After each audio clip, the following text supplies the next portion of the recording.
There's no limit to the weird and bizarre sorts of things that people will spend money on. On a personal level, this can at worst be embarrassing if you're forced to explain why you splurged on a talking Japanese toilet. But when it comes to private and federal organizations where taxpayer money is on the line, there have been a lot of dubious projects that may or may not have been paid off in the long run. We look at 10 bizarre and pointless projects that your hard-earned money was spent on. Amazing! Number 10. Teaching mountain lions to ride treadmills.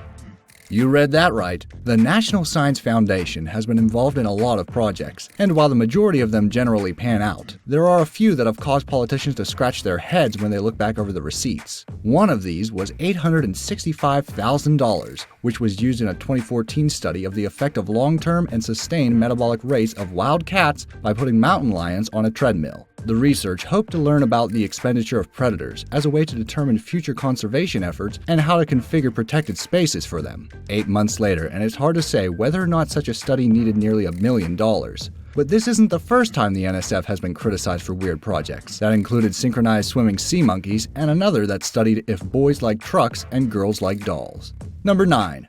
Montreal's concrete tree stumps. Generally speaking, Canadians are a thrifty bunch. But try telling that to Montreal, who recently spent a whopping $3.45 million on trying to bring a little culture and art to their city in preparation for its 375th birthday. That involved installing numerous granite pedestals throughout the community as part of a bigger contract called Escala Découverte, or Discovery Stops. The problem was that they look a lot like concrete tree stumps. The project, already 43% over budget, has not surprisingly drawn a lot of fire from citizens and city councilors alike. Maybe they just don't understand art. Number 8. Beer koozie research. You may be familiar with the iconic beer koozie, an insulated fabric holder for our cold beverages on a hot summer day. But what you might not be as familiar with is the science behind its thermodynamic properties, or the amount of money that the US government pumped into a $1.3 million research grant out of the University of Washington to study effects of beer koozies and to learn more about condensation. According to Dale Duran, a UW professor of atmospheric sciences, a condensation layer only 0.04 of an inch wide could increase the contents of a can by 9 degrees Fahrenheit. While this might advance our understanding of global warming, it's hard to imagine how such a project cost more than $1 million. Maybe they were using imported beer? Number 7. Goats in Afghanistan.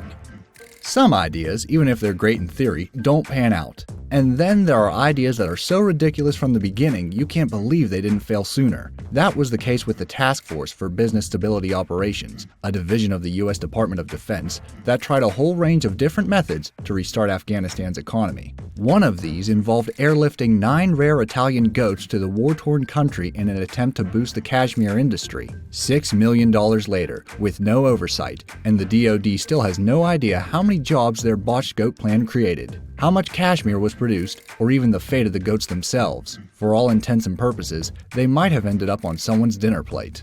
Number 6. Why lesbians are violent and fat.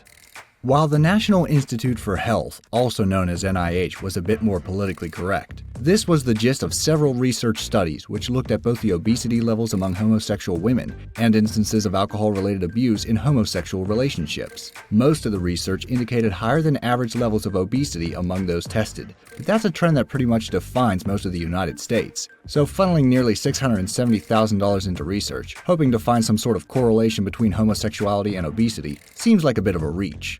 The other study, which looked at incidences of IPV, or intimate partner violence, has considerable more credibility, and definitely looks at an issue that is probably understated in society. But again, it's hard to imagine a study like this benching a price tag of $450,000. Number 5. Researching fat people. Speaking of obesity, the NIH didn't stop at lesbians. There are a number of funded studies and projects that at least attempt to take the obesity crisis seriously, but probably could have used another brainstorming session. One of these involves a planned obesity website, designed to help pediatricians and parents better cope and deal with their children's conditions. Great in theory if you don't recall the last time a federally funded healthcare website got implemented, or that the planned site cost $614,000. Another genius plan attempting to cater to the younger demographic involves spending $583,000 incorporating diabetes-related themes into video games as a way to encourage healthy eating habits. Many of the games did seem to strike a chord by helping kids modify their diets, if adding a single serving of fruit and vegetables to your daily intake counts. But very few showed any ability to influence physical activity, which sort of goes hand in hand with weight management. No word yet on whether there will be a multiplayer mode. Number 4. Chimp poop. Oh, NIH, what will you think of next? The same organization also funded a study on primates at a staggering cost of $590,000 to determine that the chimps who were the best at throwing their own excrement were also the best communicators in social hierarchies. According to Bill Hopkins of Emory University, who headed the project, the actual act of throwing something is unique to humans and chimps, and might point to the cognitive evolution that gave birth to early humans. The study indicated that those chimps who were the best at flinging diarrhea had more developed neural activity in the Broca's area of the brain, a region that plays an important role in speech. The moral of the story? I guess it's okay to chuck your poop as long as you're able to eloquently express yourself while doing it. Number 3. GSA Conference in Vegas. You'd hope the organization responsible for overseeing and eliminating governmental waste, the General Services Administration, would take its own philosophy to heart. But in 2010, they were called to task for spending upwards of $800,000 on a conference in Las Vegas. In the scandal that followed, the chief of the GSA and 2 of her executives resigned. A breakdown of the expense includes $5,600 for room parties, $3,200 for a mind reader session, $31,000 for a networking reception that included $7,000 worth of sushi, and a $75,000 team building exercise where participants constructed a bicycle. They also spent over $6,000 on commemorative coins. You have to think that somewhere along the line, someone must have thought to themselves, isn't what we're doing a little ironic? Number 2. Teaching abstinence in Africa.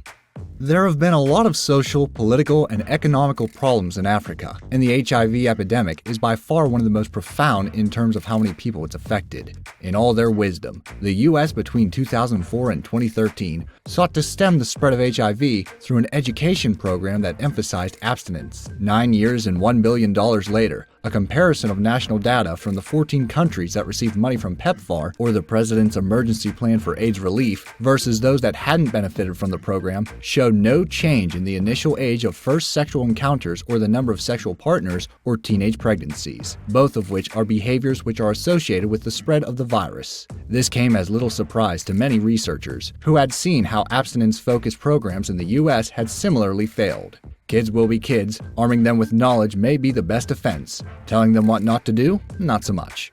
Number 1. Healthcare failure. The infamous debacle that was healthcare.gov was designed to give everyone a free and easy access to healthcare resources, both in terms of figuring out their insurance, planning their own medical bills, and basically keeping up to date with hospitals, emergencies, and medical systems all across the U.S. What it accomplished was nationwide scorn and humiliation after crashing only hours after being brought online. So how did the U.S. decide to fix this little snafu? By doling out $4 million in taxpayer money to the same contractor, CGI Federal, responsible for creating it in the first place to fix the software issues.